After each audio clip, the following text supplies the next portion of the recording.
What is going on, everybody? Happy Monday. Maybe it's not that happy here. We're live on the Faithful Phanatics show, streaming to you guys on DSM-Media's Philadelphia YouTube and Twitter channel, guys. So first and foremost, do yourself a favor, do us a favor. Make sure to smash that follow button across all social media platforms, and then check out the YouTube link specifically. It is the best and only spot to get your thoughts and comments pulled up here and be interactive with us throughout today's show and throughout all of our live streams. So make sure to smash that subscribe button, like the video, share it with your friends, family, whoever is a Philly sports fan and a faithful fanatic, just like the rest of us. We're trying to stay faithful, Scotty. We're fanatics, but we're trying to stay faithful here on another Monday morning. The Eagles are 2-2 heading into the early bye. So we have a nice long 2 weeks to sit and react and just feel everything about that pathetic display yesterday, man. Normally I feel like through the first 3 weeks I get on here and I just jump right into it and I bitch about Nick Sirianni. I complain about the defense. Jalen Hurts gets a lot from me. Yeah. But I'm going to throw it to you first, man. The floor is yours. I'm going to let you get your thoughts and feelings out first, and we'll take it from there. A lot to get into nonetheless. The Phillies, on a positive note, 5 days away from starting their run for another Red October and trying to get back to the World Series. So they await their opponent for the NLDS this weekend. So we'll talk about that a little bit later on as well. But floor is yours, my man. Happy, happy Monday. Yeah, happy Monday, man. I was just getting it shared out here, getting the show shared out to everybody. But nonetheless, yeah, I'm going to try not to overreact this morning, but at the same time, try to be realistic in my observations over the weekend. I think for me personally, I went into this with maybe higher expectations than maybe other Eagles fans even. Mm-hmm. Definitely higher expectations than the general public, but I obviously come out of the game maybe even more deflated than some people come out of that game because of my high expectations going into the game. And really, I must say, the most disappointing part for me, I mean, the defense was pretty disappointing. The missed tackling, I mean, they're a frustrating unit to watch, inconsistent, right? The same guys that showed up last week against New Orleans did not show up in this game. So once again, inconsistency.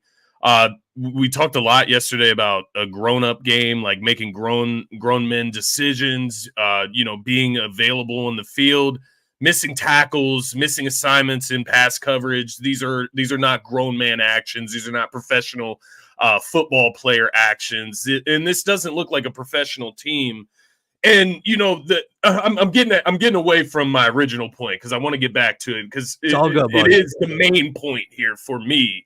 But I do want to just put it out there once again with Nick Sirianni, man. Like this football team doesn't come prepared to play on Sundays, and that is the major problem number one here.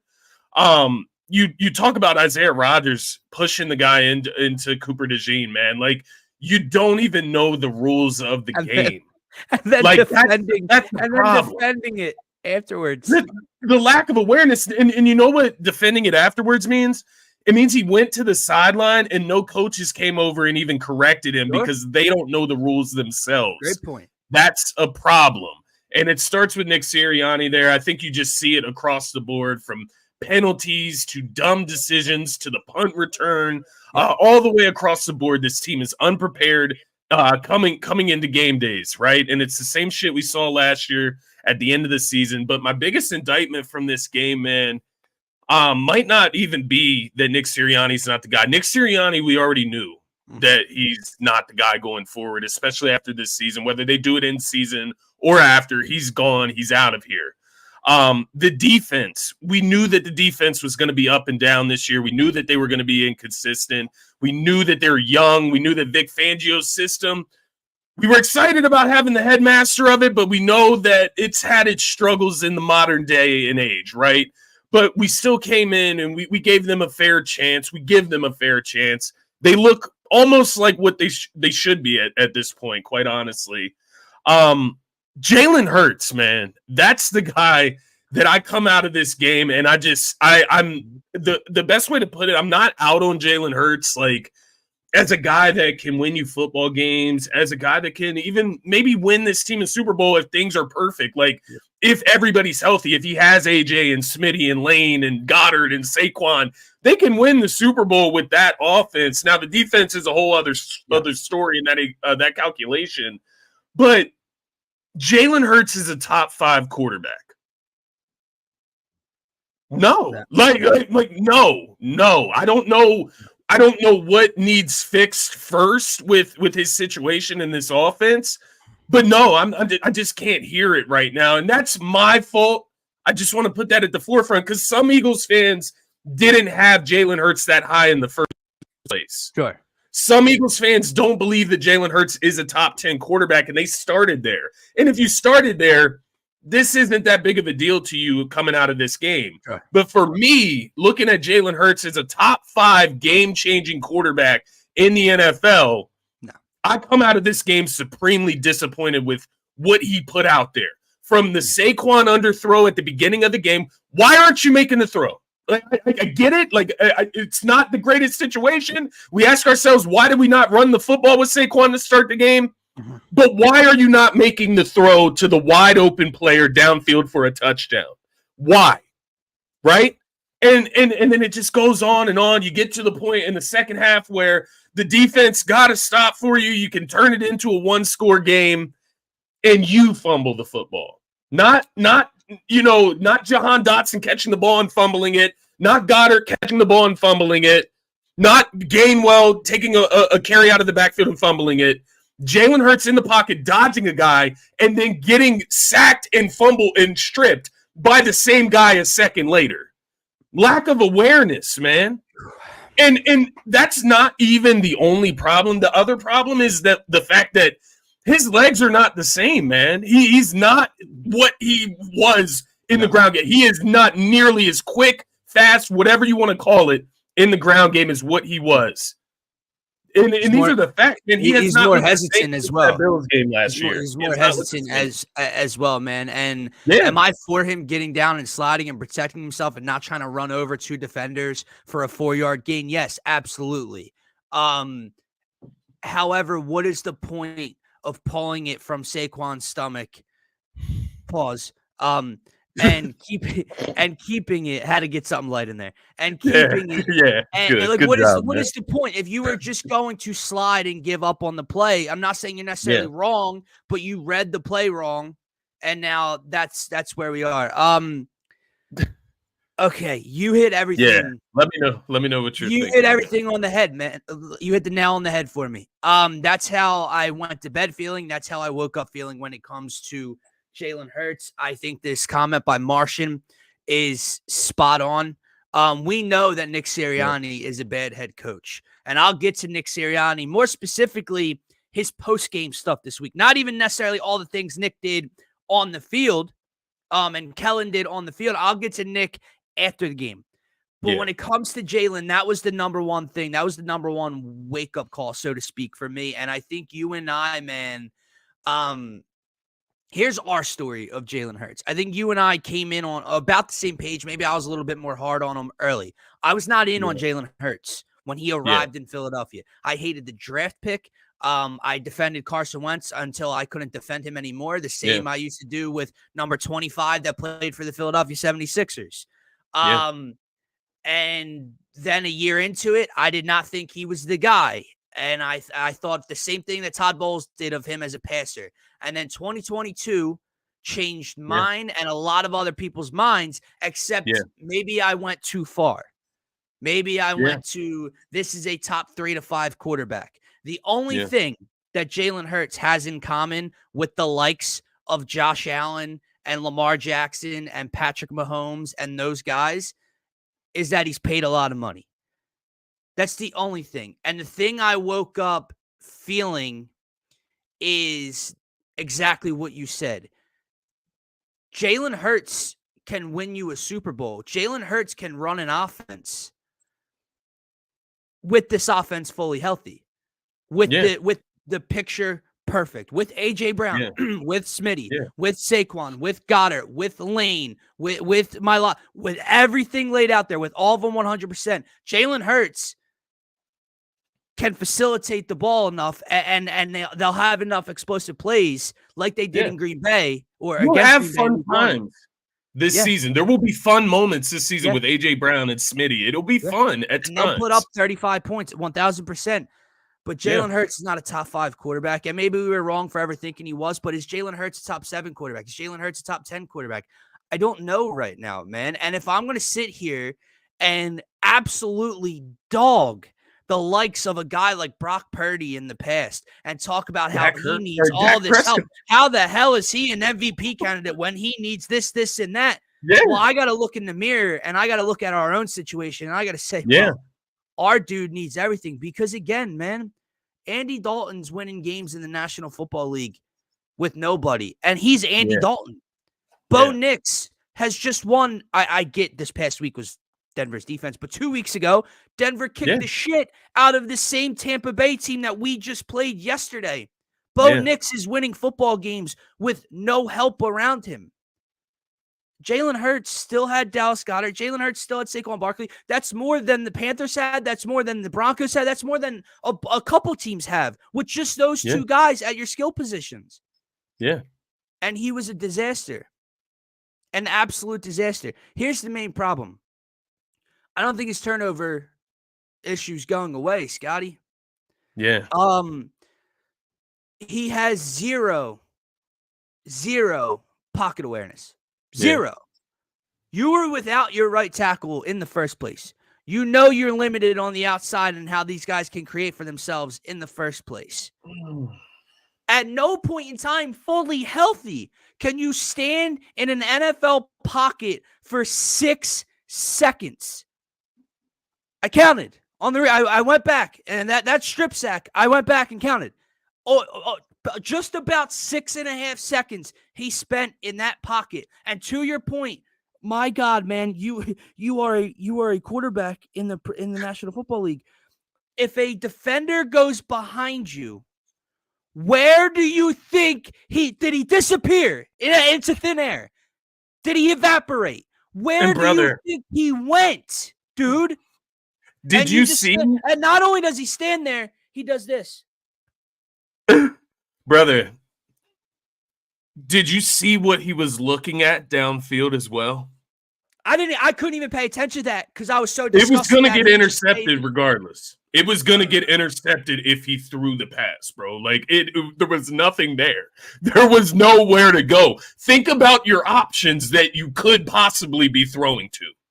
The Grant Calcaterras of the world. Like, this pass is not going to happen. Yeah. And still, he's just so hard-headed, self-aware, lack of self-awareness, pocket awareness, whatever, that he still makes the crucial turnover, right? Like, it's just always this crucial moment in the game that this turnover happens, man. Like, this, rip your fucking hair out moment. They were somehow in the ballgame at that point. He was somehow in the ballgame. That blocked extra point that went back for 2 kept it a 14-point game, and we were driving in Tampa Bay's territory. The offense finally had some rhythm a little bit in the second half, and he does that. I'll take you back to maybe the first or second drive. You guys are saying about the Saquon miss 1,000%. He had Johnny Wilson on a slant for a first down. Threw it on his back hip where he had a turn, and the ball just easily gets punched out by the trailing defender. If that ball's out here or anywhere in front of him, that's an easy first down. The drive continues.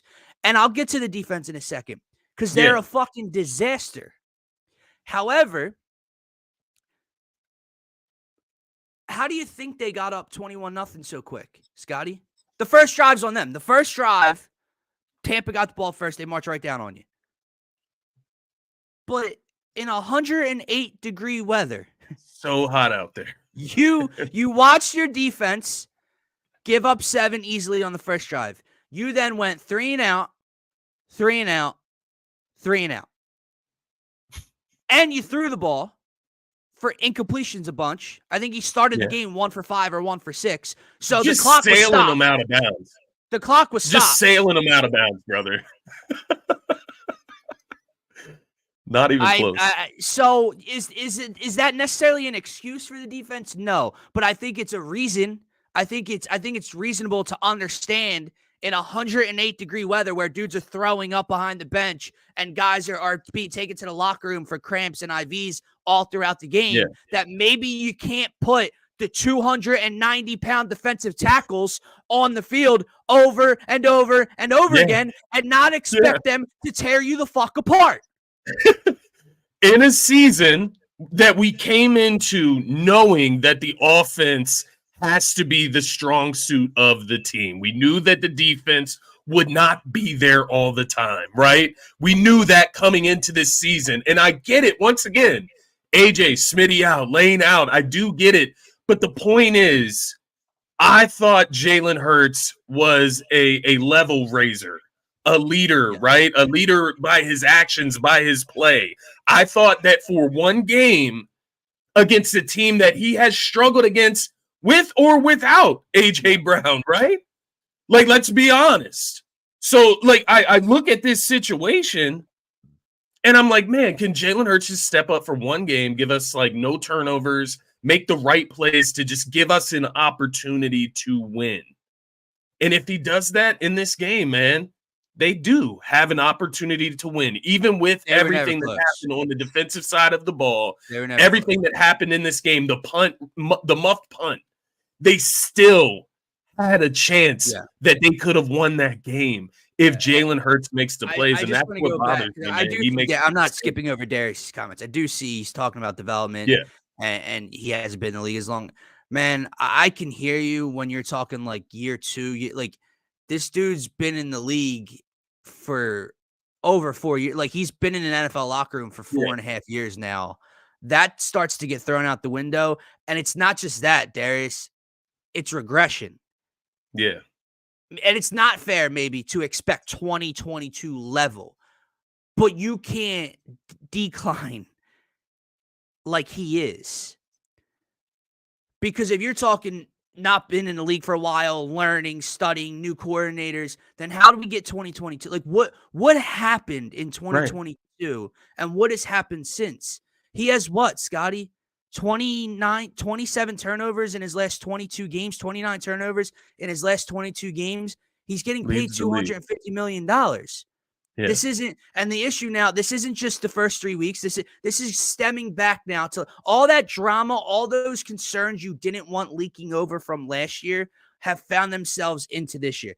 I do want to go back and say this. I do think you get a different Jalen Hurts and you get a different offensive output when they're fully healthy. I think they're going to be still one of the better offenses in the National Football League. I truly believe that. I think they're going to, I think what we envisioned before the year is what we can still get from this offense.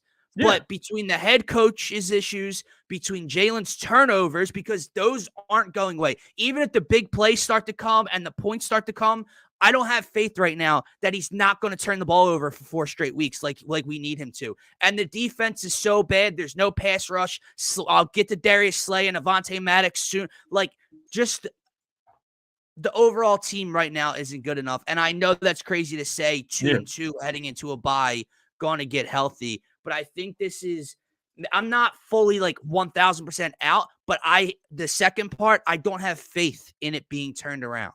That's my problem. I'm skeptical. Right, and like you said, if they come out after the bye week and they have AJ Brown, they have Devontae Smith and Saquon and Dallas Goedert, just like Brock Purdy with CMC and Ayuk and Debo and Kittle, the offense will be great again, right? That's fine. I'm not saying that the offense won't be great once everybody's healthy. I'm just saying that Jalen Hurts isn't a level raiser, and that's what I'm seeing. And I think it's a great point. I think it's a great point by Gint. You're not paying $250 million for a project. You're paying $250 million for a guy that is going to raise the level like of as a great leader when you're shorthanded. He's supposed to have these leader characteristics, and I do believe he has them. Yeah. But you can't go out there and lead and be this great speaker and great leader, but then turn the ball over in the biggest moment of the game. Like, you can't make the crucial mistakes and then tell guys what to do. Like, it doesn't work like that. You have to lead by example, and he's not doing that, man. No, I think that's the scariest part, How Scotty. long now? I think that's the scariest part. I just, but Darius, like I know you're being sarcastic, and I don't think these guys are better than him, but you do realize Baker Mayfield has now fucked him up in the last 2 games they've played head to head. Fucked him up. So we can mock it, or we can say Baker Mayfield's playing better football right now than Jalen Hurts. That does not mean he's more talented than Jalen Hurts. That does not mean the Eagles won't be ahead of the Bucs by the end of the year. But you cannot deny that Baker Mayfield is outplaying Jalen Hurts at the moment. Yeah, and look at it this way. Like I said at the beginning, this is more my fault than it is Jalen Hurts' fault. It's my fault for where I put him. That's my fault. No, but I sit on Turf Talk and I clown Dak Prescott, I clown Kirk Cousins, I clown Brock Purdy and say, oh, he needs all this. All I'm saying now is Jalen Hurts is in that category. I sit here, I clown Trevor Lawrence. Jalen Hurts is down there with Trevor Lawrence. Like Justin Herbert, laughing stock, sure. Well, Jalen Hurts is in that category. I don't know if that's top 10. I don't know if that's top, 12, what it might be. It's definitely not top 5, though. And that's where I had him. That's why it's my fault.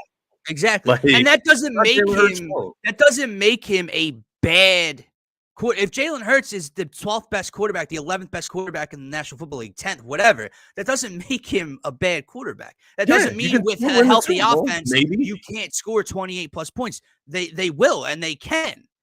The point is,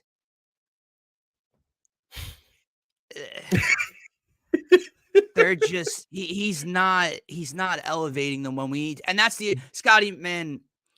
Again, even in the Super Bowl, he turned the ball over. There are trends right now. Okay, there are trends right now. Okay, is he turning the ball over? Yes. Yes. Is his pocket awareness a problem? Yes. And to Gint's point, when you talk about the leadership qualities, when you talk about this, when you talk about that, I mean, how many games are we going back to next year under him and Nick Sirianni where this team is just a disaster? Where they're losing, they don't look prepared, and I'm going to get to that. I'm going to get to the lack of preparation. But they don't look prepared. And then other captains and other teammates are being absolute clowns on social media and in public. It is a clown show. Like, how is that? What leader? Like, I'm not blaming Jalen Hurts for Darius Slay's tweet. What I'm saying is, we sit here and embrace these leadership qualities he has. Yeah. But his team is never a unit. We're never a unit. Yeah. They're never together. There's always some sort of mess. There's always a guy or two in the locker room with issues publicly.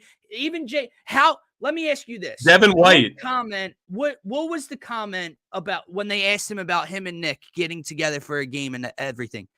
What leadership quality? We have our moments. Listen, I know Nick's bad, but you are throwing your head coach under the bus. We have our moments.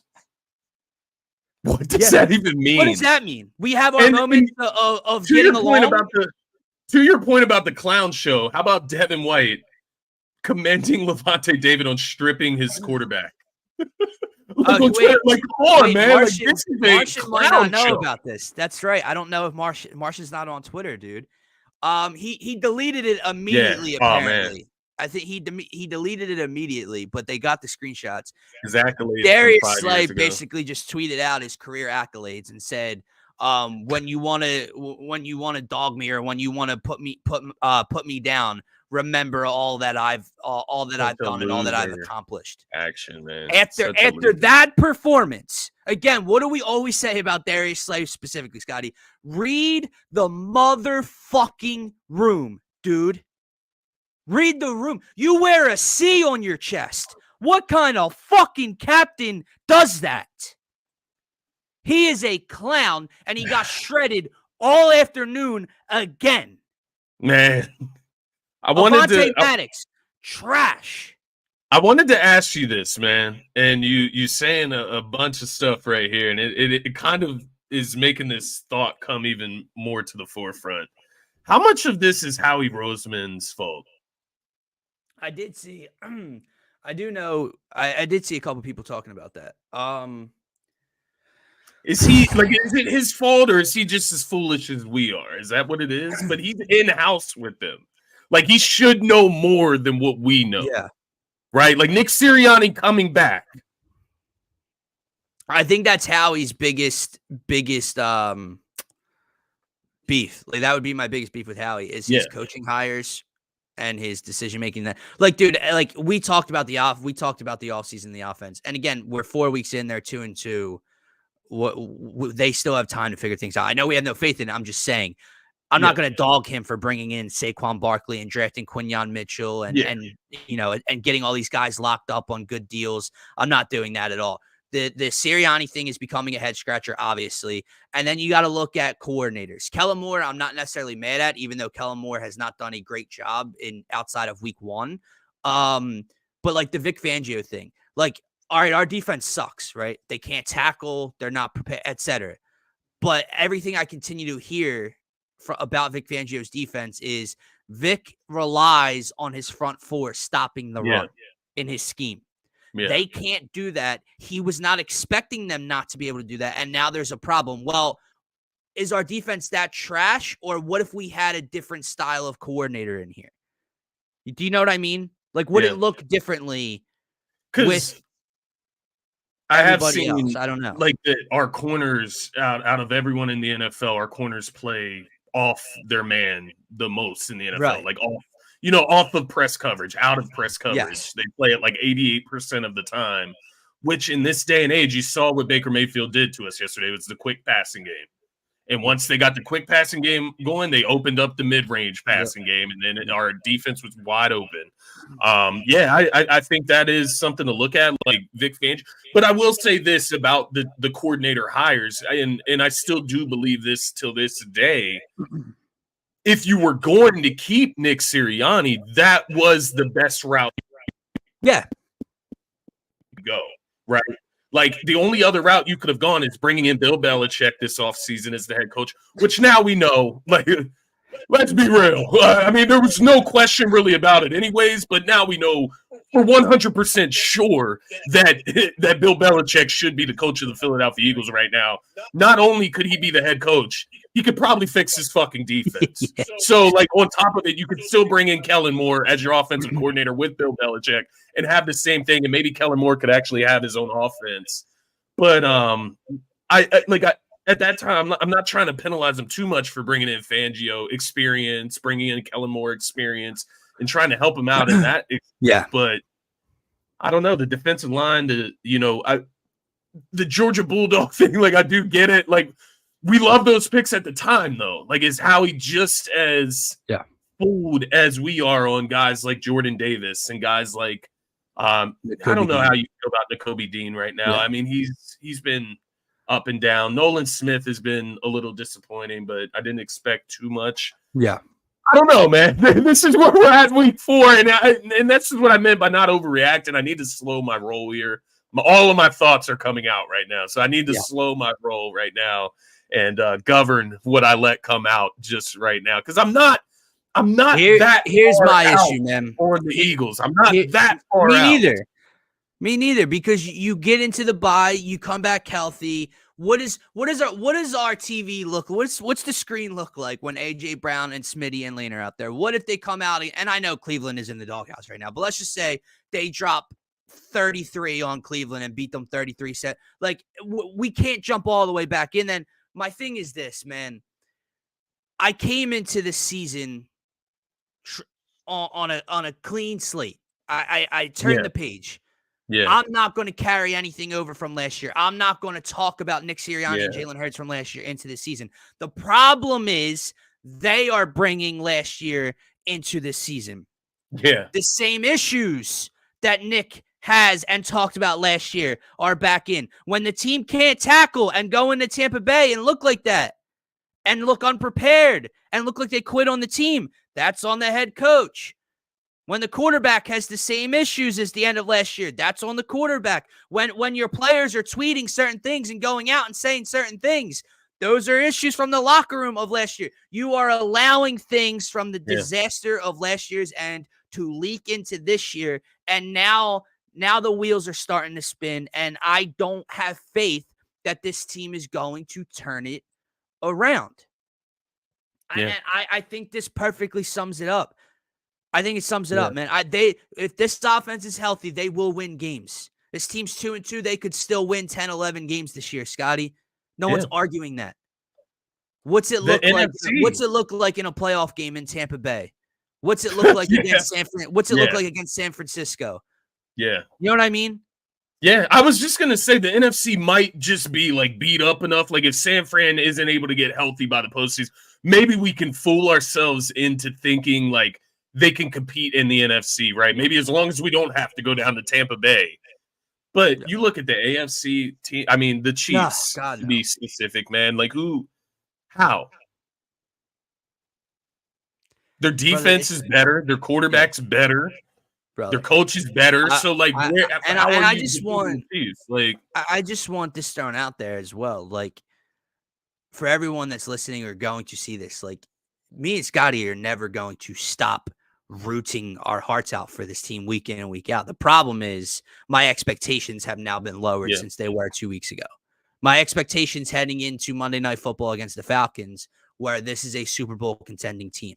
We are now 2-2 heading into the bye, and I don't believe that. I want to believe it.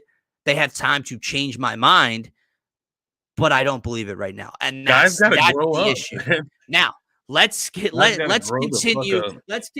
this conversation because we dogged Jalen Hurts, rightfully so. We brought up the Howie Roseman discussion, rightfully so. We talked about this defense and Vic Fangio, rightfully so. But let's get to the core of this whole team's fucking problem, and that is the head coach yet again. And it's not even so much of what happened on the field. Well, it is what happened on the field, but it's not his actions throughout the game, right? He didn't take points off the board. He didn't mismanage the clock this week. If we are believing that Kellen Moore is in the driver's seat of this offense, Nick wasn't calling whatever.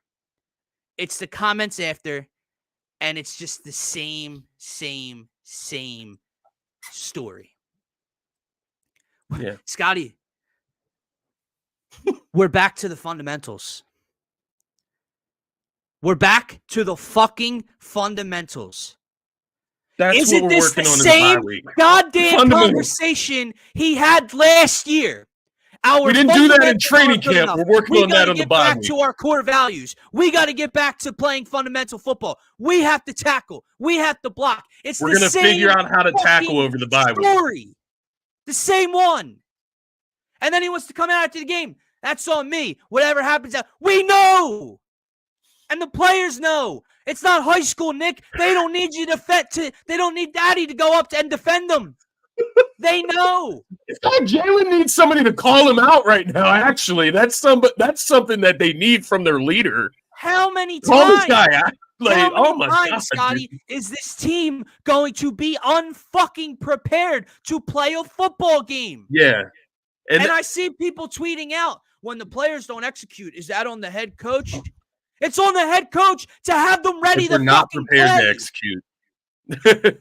Yeah, and that's the thing, man. Like, you look around, and that's the one benefactor that Jalen Hurts does have going for him, is that we have a monumental idiot at the head coach right now that can take all of the blame for this, because maybe, just maybe, if you have a competent coach that gets the team prepared for their games, maybe Jalen Hurts looks like a completely different quarterback, right? But that's the crazy part with Sirianni, man. It's extended into the other parts of the team now. It's not just the offense that is making these dumb mistakes or the play calling. It's in the defense with the missed tackling, the effort, the mental lapses, right? CGJ in the end zone going up to the ref. CGJ going up to the ref. No, he's just wide open, motherfucker. Yeah. You left him wide open, and he scored a touchdown. That's now 4 weeks in a row. That's now 4 weeks in a row. But no accountability. No accountability there. What you said to open the show is perfect, bro.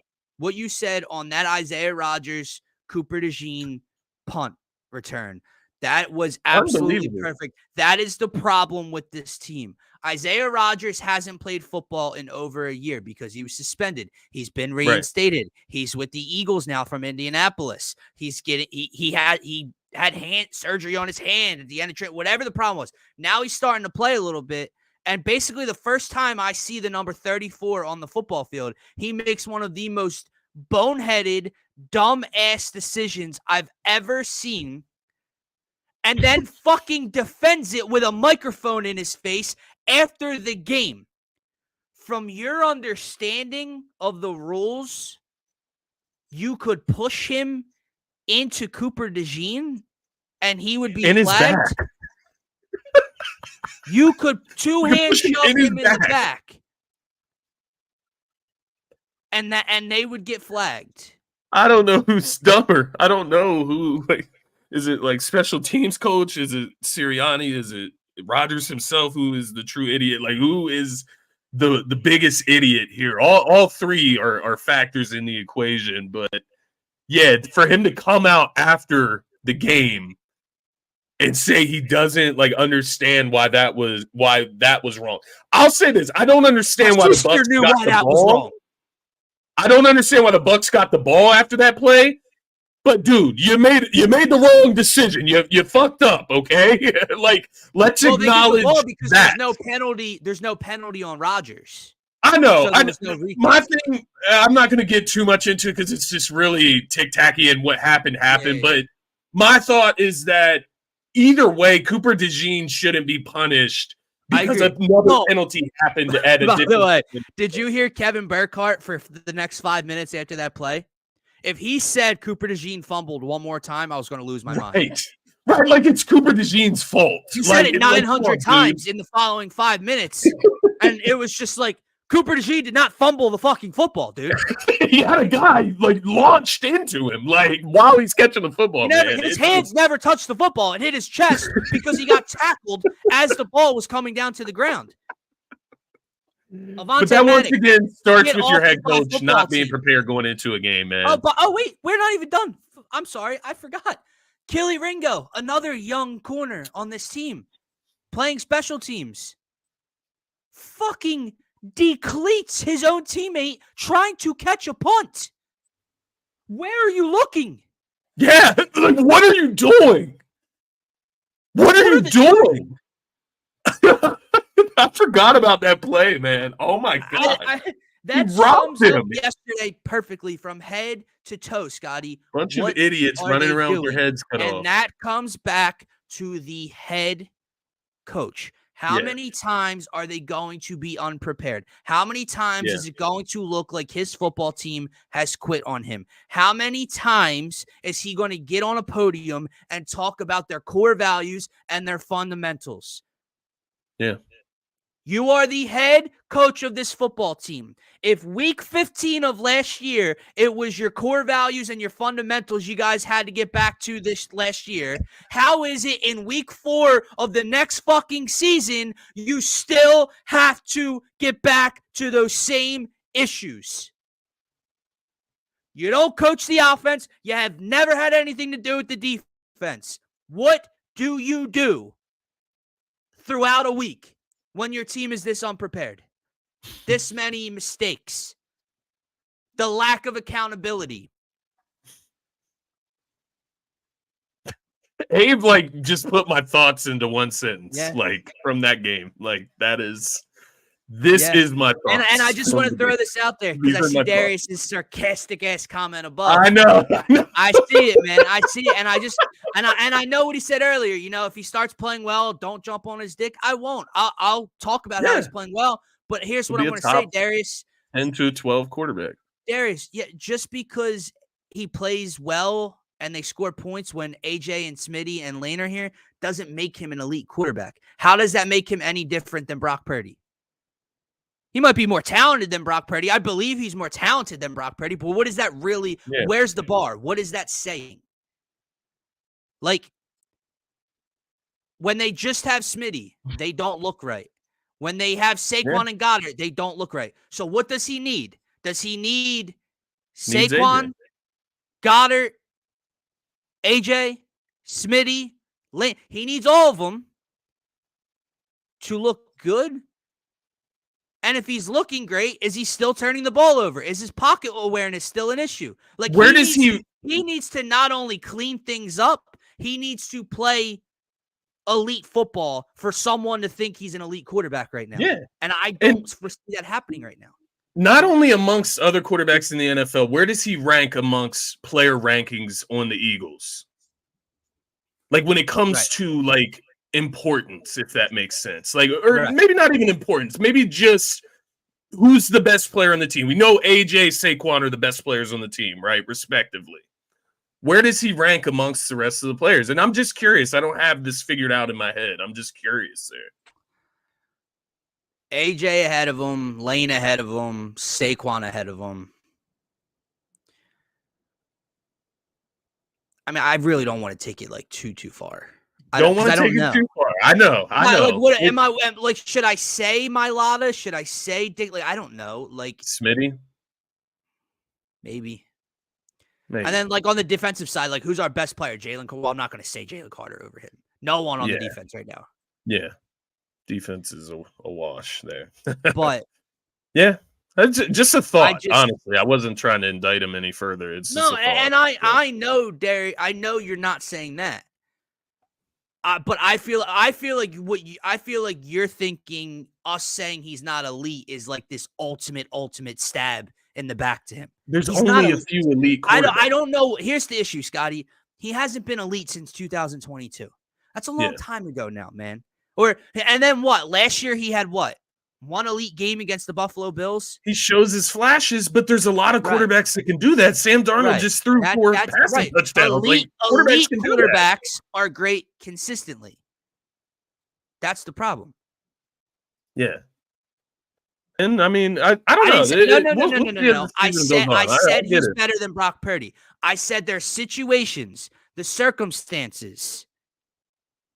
How am I going to sit here and laugh and mock at Brock Purdy and talk about him as a bottom tier quarterback because he needs CMC, he needs Debo, he needs Kittle, he needs this to be perfect, and then look at Jalen needing AJ and Smitty and Saquon and Goddard and Lane and not say anything about that? Yeah. Yeah, he did, brother. He did. As we get further, I gave him his flowers for a year and a half about it. That's a long time ago. But even in that game, and it only comes back to light because of where we are right now, he turned the ball over in that game. And I get it, one turnover, but it is the turnover of the game. And it happened. Like, I get it. It's not fair. It might not look that great in the time or that big of a deal in the time, but it did happen. Mahomes didn't fumble the ball and our team take it back to the house. Yeah. Like, that didn't happen. It happened against Jalen Hurts. Jalen Hurts did that. Your point, that does only come to light because of the trend of turnovers. Only because of these turnovers. Back then, that wasn't the even in the greatest games, he's turning the ball over. I get it. Everyone bro, I love D-Rab. Relax. But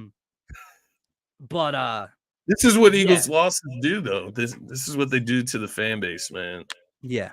That's it. And so the last thing to say before we move on and get off of this fucking team, to go back to Nick and his post-game comments, man. Did you hear what he said when I asked about Saquon, like, not touching the ball? Like in the first quarter, in the first 2 possessions? I think I did read it, but if you got a specific quote for me, I'd appreciate it. He said, well, we only ran 9 plays, and 3 of them were third down. So really, he got the ball twice out of 6 plays. Okay. Scotty, I texted this to you when they did it the first drive and when they did the second drive. I'm pretty sure I text Skin about it every week. Pretty sure I say it on the show 900 times a season. The worst play call, high school, college, NFL, by any team, by any play caller. The worst situational play calling is a 1st and 10 incomplete pass followed by a 2nd and 10 handoff. And they fucking do it non-stop. And they did it the again on the first especially. 2 drives of yesterday. After being down in a 14-0 hole real quick, they did it again. 1st and 10, incomplete. Clock stops after 3 seconds. Oh, 2nd and long. Now let's give the ball to Saquon. Oh, he only picks up a yard on the first drive. Oh, he picks up 3 yards on the second drive. Oh, nice. 3rd and 9, 3rd and 7 for the first 2 possessions of the game, already digging yourself in a hole. That is great fucking play calling. Whether that's Nick, whether that's Kellen, whatever. My God, it is the worst situational play calling at any level of coaching. And they do it every game. And then you see Saquon come out and do what he does on the first play of the second half. And I know he was winded. I know it was 100 plus Derrick degrees. Henry last night. Dude, I can't, man. And I know they ended up getting blown out, Scotty, but to your point, it was a 14-point game very early on in the third quarter. Saquon Barkley finished with 10 carries. 10. What the fuck, dude? Yeah. 3 of them down at the goal line, by the way. And only 3 2 catches. Yeah. 2 catches for 32 yards. He averaged 16. 12 touches? 12 touches total? You didn't want to try to get no AJ, involved? no Smitty, 12 touches. Nice. Good game plan. Yeah. What I mean? In those conditions. I just don't understand. In those conditions. Man. Don't understand. And it's not that Dak wouldn't have turned the ball over. I have to comment on it. It's not that Dak wouldn't turn the ball over. It's that he would, and it's that Jalen would too. Right. Dak Prescott's not an elite quarterback. Jaden Daniels is an elite quarterback. Brock Purdy's not an elite quarterback. That's the problem. That is the problem. Like, I don't think that I'm disrespecting Hurts by putting him basically where everyone else has put him, which is roughly top 10 quarterback. I had him top 5 before. That's why we're having this combo today. Like, it's just be clear, man. It's not like I'd have to go through it. Like, Scott, I'd have to go through it. And Hurts as a whole, here's the problem. I'm not even saying he's not like 6 or 7. What I'm saying is the gap now between like 4 and then him. If he's the top of the next tier, the gap between the top tier and him is a lot greater than I thought. I think. That's what I'm trying to say. Yeah, I thought he was closer to like a Josh Allen level. Like maybe he had the arm. Right, take Mahomes out of the conversation. Take Mahomes, put him aside. That's out of the conversation. Josh Allen, Lamar Jackson, Joe Burrow. Like, and I get it. The Bengals haven't, started the season 0-3. I get it. They were a play away from being 3-0 in each game. But so just watch those games. Do you watch Jalen Hurts and think he plays at the same level of Josh Allen or Lamar Jackson last night? I know Josh Allen got his ass kicked last night. I get that. But has he?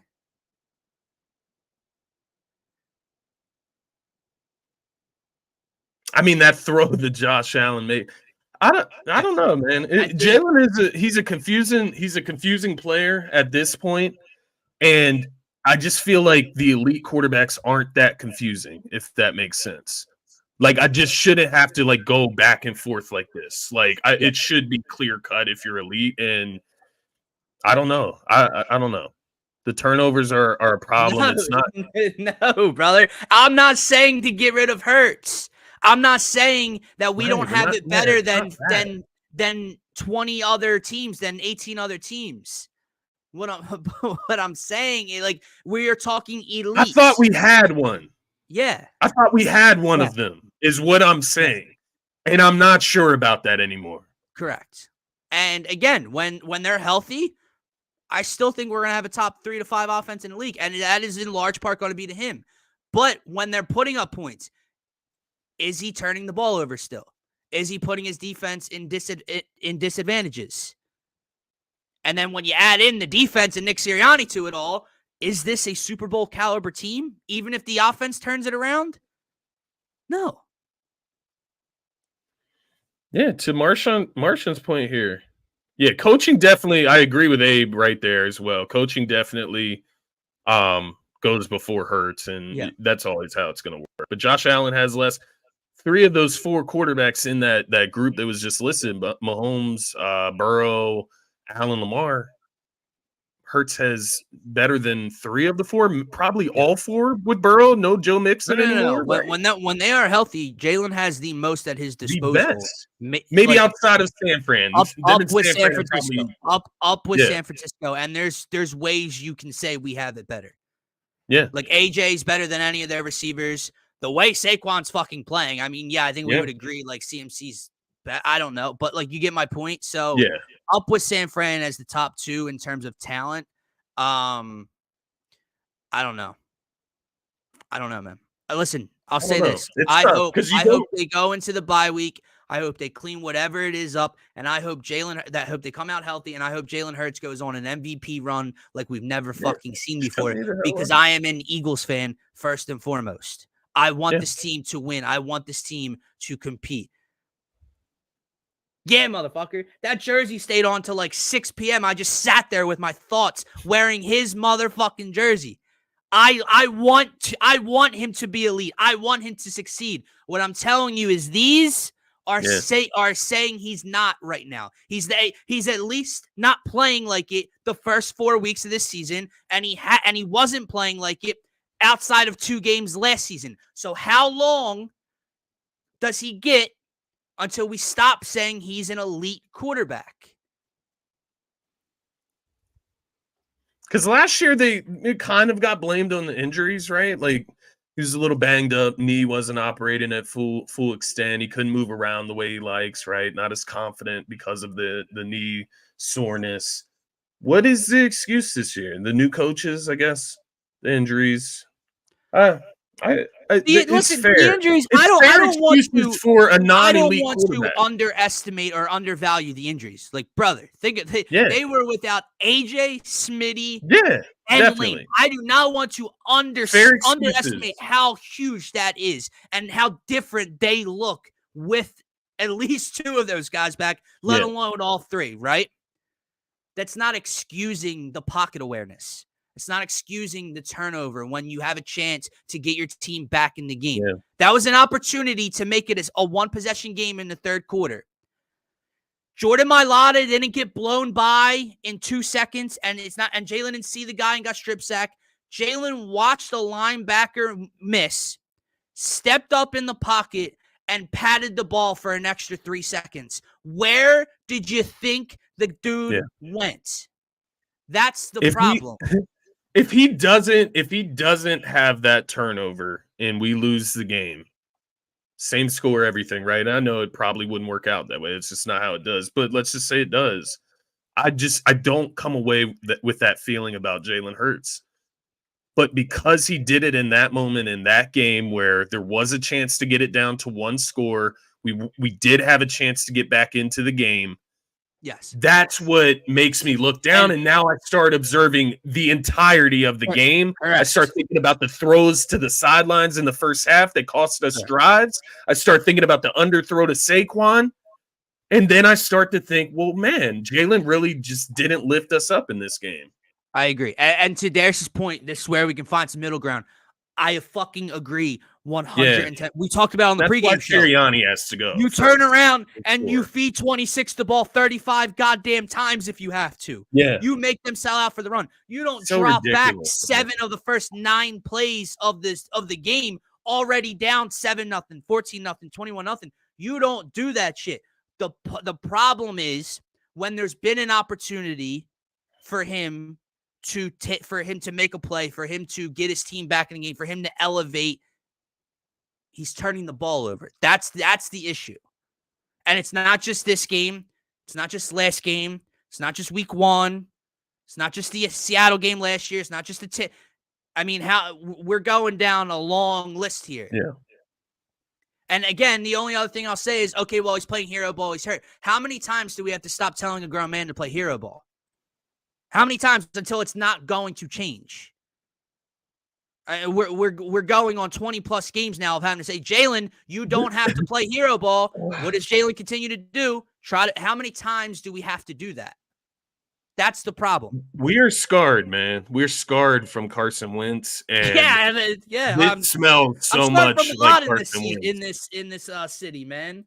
Man, it smells so much like Carson Wentz, and I really, really don't want it to be. I really, really don't want to go through that again, man.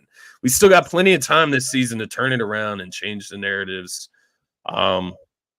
And I to think that their is why point, this to is Martian, so man, like, here's what I scary. don't get, Scotty. Heading into the year and heading into week 1, what were the reports? The Eagles are ready to unleash Saquon Barkley. They are Yeah, ready to feature him. And they've, in a sense, done, like, they did that in week 1, right? He ran the ball, 24 times, had 2 catches, like, touched the ball a lot week 1, 3 touchdowns, successful. He's been running like a maniac the first 3 weeks, the first 4 weeks, even yesterday. But they haven't featured him since week 1. no, Week 2, 3, and 4, over they 20 have come touches. out trying to throw. They don't even really get him the ball until the second quarter, third quarter. That's a problem. Oh, I almost forgot this. Sorry. Going back to Nick real quick. We're going to move on to the Phillies in a second, and maybe we'll talk. It is Sixers Media Day. I forgot that as well. I will say the Eagles have not scored a point in the first quarter of all 4 games this year, excuse me. They don't have a single point in the first quarter of all 4 games this year. What does that tell you about Nick Sirianni's team? Did they come in prepared, Scotty? did they ever get off to a quick start? Is there a fast start in this team's DNA? Are they allowed to go up 7-0 in a football game? That's what I want to know. Are they allowed to go down and score 6 points on the first drive? I'm curious how many points they have in the first half across all their games so far, man. Honestly. Well, they had what did they have? Well, they had 7 this week, right? Because they had the Paris Campbell touchdown this week in the first half. So you had 7 this week. You had 0 last week, and you had 7 in week 2 against the Falcons. And 17 in week 1 against the Green Bay. Yes. So 7, 0, and 7 in the first half of football games the last 3 weeks. Okay. Good start. What the fuck, dude? Are they allowed to get off to a fast start, Nick? Can you put your team in a position to get up early? Let me ask you this before we move on. What can they fix during the bye week? What is fixable? During the bye? I don't know. From an offensive standpoint, man, it's 2 very simple things to me. It is health first and foremost, and then it's Jalen just cleaning up the turnovers. That's it. They do that, and this is a top 3 offense in the National Football League. Yeah. Now the defense, on the other hand, I don't know. I think they're just going to be so hit or miss. What do you do defensively? Man. Do you get some tackling dummies out? I think maybe you try to go out and get like another edge rusher in the market, like try to right that wrong. But aside from, I don't even know financially how capable you are of doing that. But I think that's just the defense is going to be hit or miss, man. That's what we came into the season knowing. There's going to be some lumps. Maybe you can get Cooper DeJean in that slot role, right? Get Avonte Maddox off the field. Maybe that helps a little bit. Getting Isaiah Rodgers more acclimated with the defense. Maybe getting Devin White. Is he going to be active at any point this season? Is he going to play at all? I don't know, bro. From all those are things you could figure out, but will they? Oh, dude, Dikembe Mutombo just passed away. Really? What the fuck? Whoa. Brain cancer. Damn. That's a bad time. Yeah, that's a bad time to jump on man. Twitter. Damn. R.I.P. man. That's crazy. Legend. All right. Not all right. And I just meant let's move on. No, I know. I know what you meant. That's just I was going on to find. Where is it? Where's his the finger? No, this one. I was going on Twitter to find this. Oh, and then I come across the Mutombo tweet. I was like, damn, way to just kill the energy here. Well, I want to see the trio. It's funny the Mutombo thing popped up first on mine too. There it is, Scotty. Oh yeah, look at those studs. Look at them hitting balls at Maxie looking Topgolf huge. together. Keep us updated, Martian. Throw some quotes in the comments from that Tell interview. us what they're saying. Yeah. But all right, let's talk Phillies to wrap up the show, man. We're an hour in, and we focused all of our energy on being negative with the Eagles, and the Phillies host Game 1 of the NLDS this Saturday. I will be in attendance, thank God. But we await their opponent. By the way, for those of you not following the baseball standings and what can happen in the wild card, what the Mets and or Braves didn't want happened, and the Diamondbacks, I would assume, happened yesterday. Max chaos ensued. So there were three different scenarios. So the Padres had the first wild card spot locked up, but 5 and 6 are still open. And there's the Diamondbacks, Mets, and Braves that are all trying to get 5 and 6. Well, since the Braves and Mets got postponed in Atlanta on Wednesday and Thursday of last week, they play a doubleheader today. If they split, they both make the playoffs. Interesting. And if one of them, I heard someone yell. What the hell is going on upstairs? All right. Eagles loss does things to households. Yeah.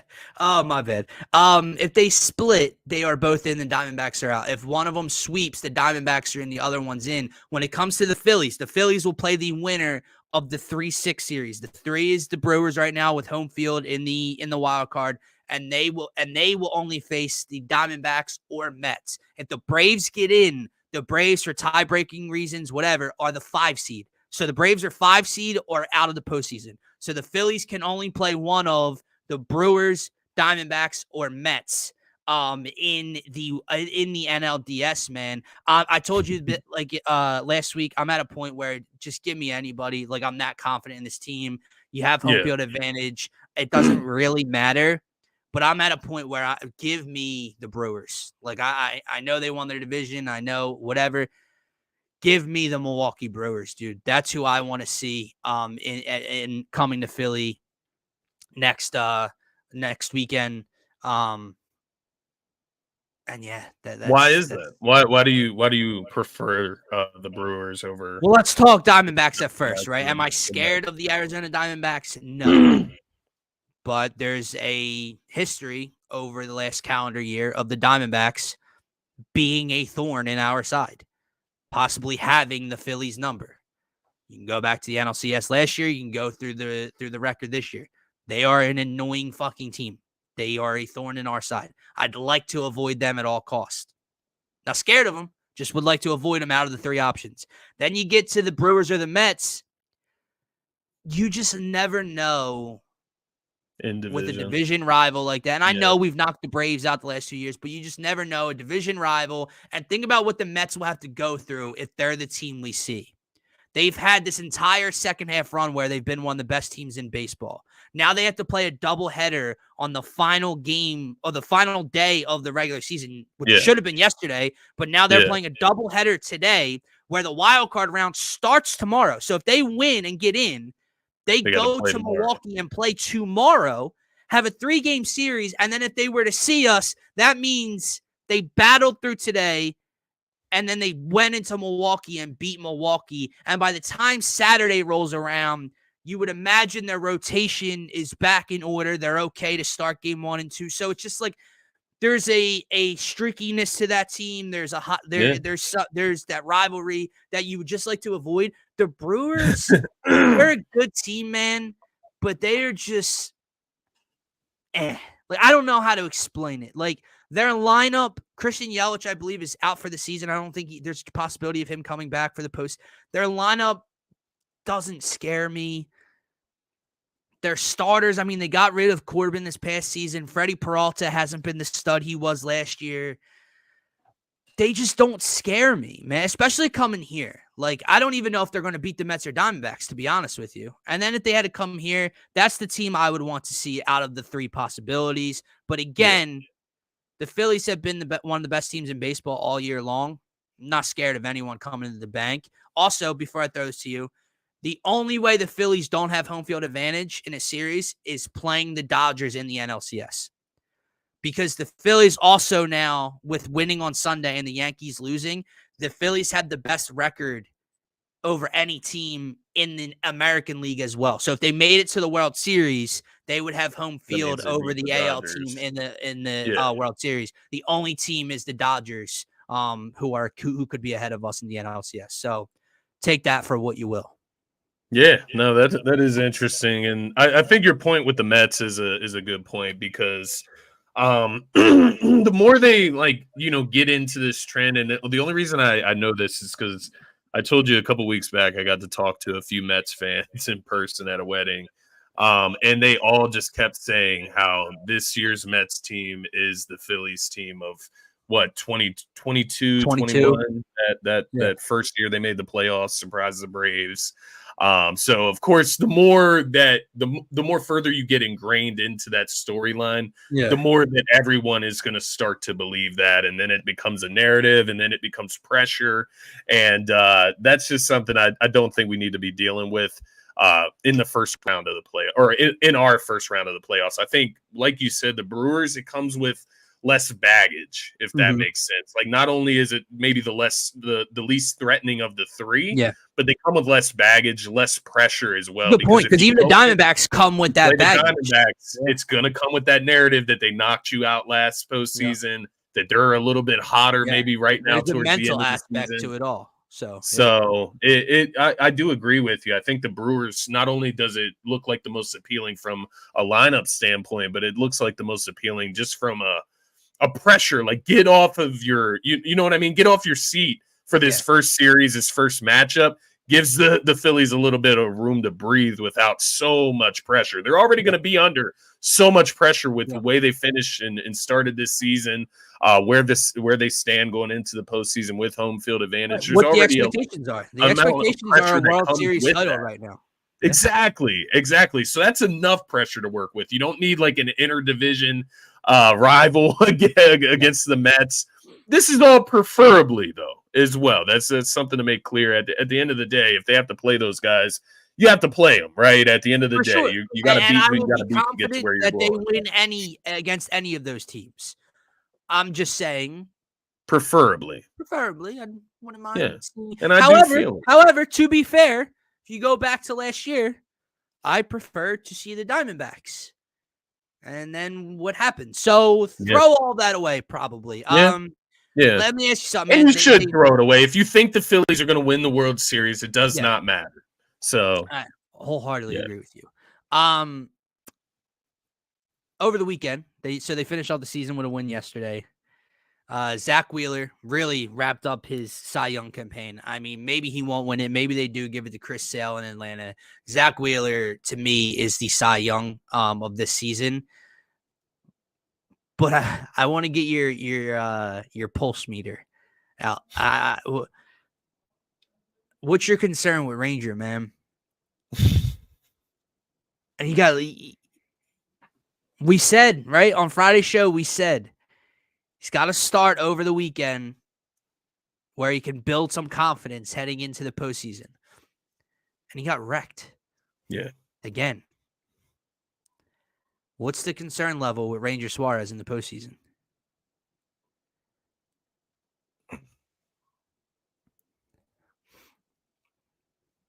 Out of 10, I would say 7.5, 8. There's a chance he could come out and maybe give you 4 innings of good baseball. That's what I wanted to say, man. That's like, let me throw that to you. Let me throw that in the equation to you as well. It's not even just like, what's your concern of him pitching well or not? Right. What does it mean when he gets to start and Rob gives him one time through the lineup, good or bad? It doesn't matter. And now you are just putting so much stress early in a series on that bullpen. What's the concern level there? because he hasn't earned anything to get to 6 innings right now. Yeah. You can't trust him for that. No. By any means. But let me throw this to you. What if he goes 3 innings, 2 hits, no runs, and he's through the first time around the lineup? You have to let him go back out there, right? Now you get someone ready. You get someone throwing in the pen because you know that first time, let's keep an eye on his velo, etc. But you can't just give him that first time through the lineup. He looks excellent and go, nah, bullpen time. You have to give him at least a 2-batter leash or something like that. Yeah, and I think I'm just looking at this performance against the Nationals, man. My God. This is a great point, though. I have yet to see him struggle in the postseason. Yeah. He's been clutch every time. The thing with him is you should know early. Yeah. If he's struggling, right? Like this last game happened in 2 innings, man. Like you will know if he's having one of those days. Correct. I guess this isn't like the Rav 4th inning with Aaron Nola where he looked like young for 3 innings. And then no, this is off the rails from maybe the second time, not even the second time through the lineup, man. Yeah, I don't know. Trust level's got to be down. I think you have to go into the postseason if you're Rob Thompson with adjustments ready, locked, and loaded to be made, right? Like you can't go in to the postseason thinking you're going to get like even a full start out of Ranger. You got to be prepared that you might need a few arms on the day that you're going to go with him first. So I don't know. Do you consider resorting him back to like you just can't afford to do that, right? Like you can't afford to not have 4 stars. Like that puts you in a worse spot. Yeah. So it's like it's better just seeing what you have in him, but I don't know. I don't think it's going to matter in this series. Because in my memory, if I have it correct, they play Saturday, Sunday. So Wheeler, let's just say no, I don't know, Wheeler Nola or Wheeler Sanchez. I don't know what Rob's going to do. And then they have an off day Monday. And then I believe they play Tuesday, Wednesday, have an off day Thursday, play Friday. So Saturday to, what did I say? Tuesday would be, no, Wednesday would be game 4. Sunday, Monday, Tuesday. That is pushing it close for Wheeler to go again. Yeah. So he's going to have to. It might. I don't know. We'd have to see if it would affect them in this first series or not. Hey, won't matter. Won't matter if they sweep. Won't matter if they go out and win the first 3. Yeah, if you just go out and do what you're supposed to, it won't matter. Yeah, I don't know. I guess we got to see him first in the postseason. Like Martian said, we haven't seen him shit the bed in the postseason, and maybe it does bring out something inside of him. I don't know. You know what I mean? Like maybe it does. Maybe some guys just work like that. When it gets pressure on, they can turn it on. You just gotta hope, right? You gotta hope that he can do that, but like not instill your full trust into it. And to Darius's point in the comments, just like Jalen Hurts right now, you know that he can come out, he can have a game. You just don't know 150% that he's going to do it. So in your heart of hearts, do you know it's coming? He has it in him. He has it in him. He has that Super Bowl performance in him. But will it come out at the right moment? I don't know. Yeah, man. So Phillies, we'll be talking about them all week long. Obviously, today was a disappointing, not a victory Monday. It was a therapy session for the Eagles. Wednesday and Friday, we will be talking about this Phillies this Philly series. By Friday, we'll know who they're playing. Wednesday, we'll have somewhat of an idea, possibly, because game 1 will be over from the wild card round. So we'll see. The Sixers media day occurring right now. Seeing that picture, brought a smile to my face after this disappointing therapy session, man. Also, I saw TR's comment earlier. I even think Martian talked about it for a second. Could be way off there. But Mitch Kovmania has arrived at the Wells Fargo Center, brother. 2 goals and the game winner in OT against the Bruins. I know it's preseason, but goddamn, it looks pretty, man. It looks it looks very, very pretty. And I don't know if you guys saw the clips or not, because I'm not gonna lie, I wasn't tuned into the game.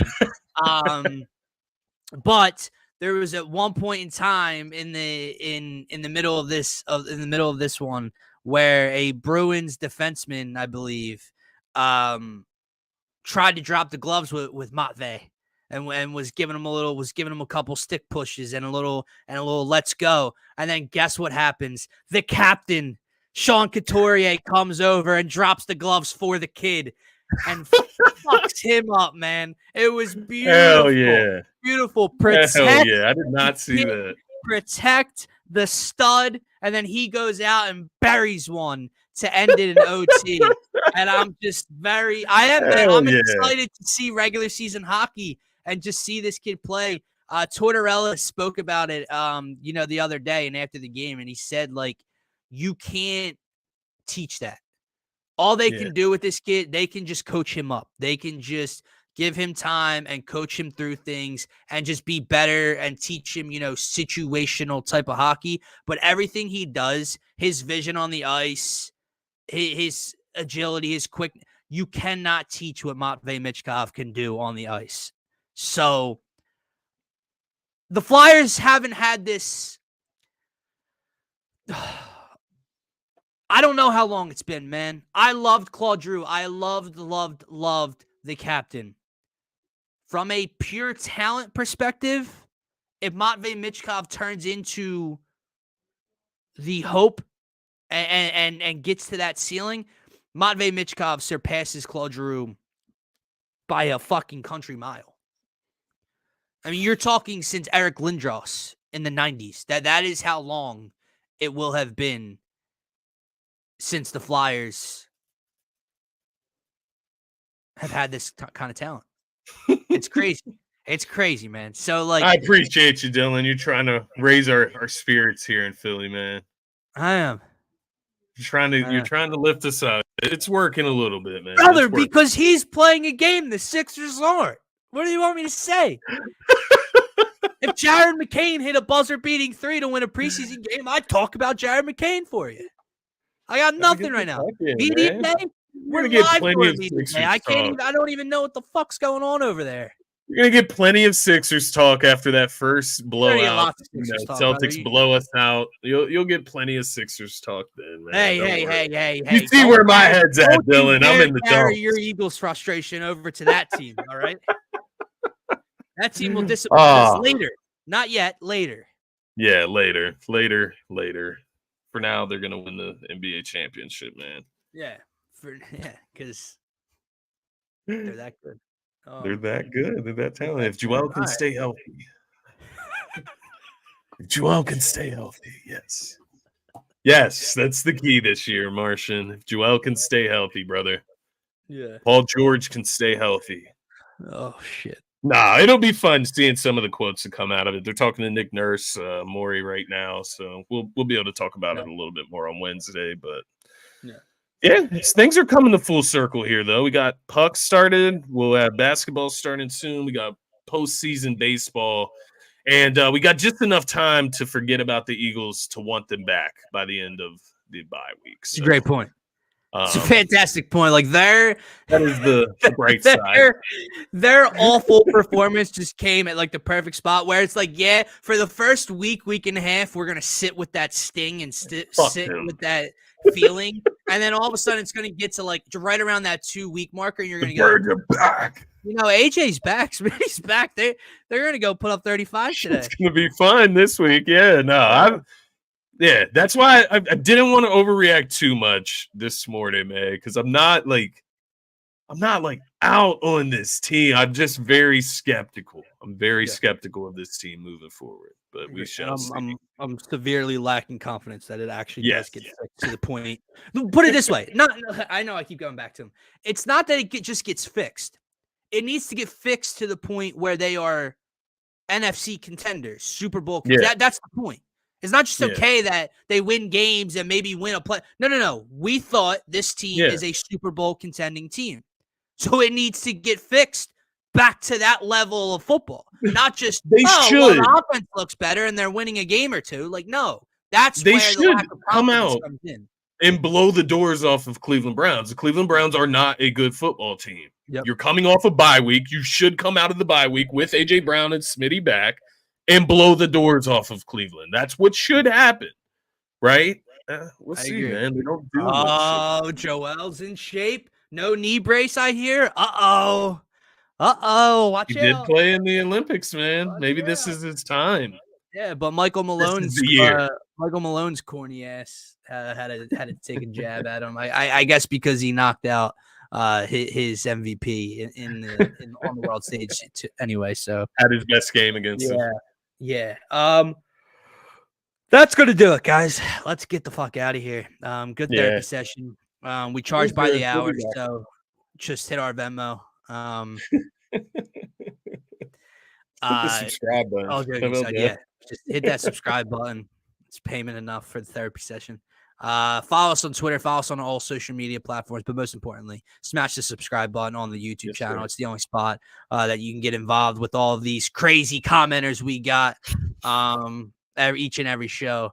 We appreciate all of you guys, and we will be back Wednesday morning talking Phillies playoffs, talking Sixers Media Day.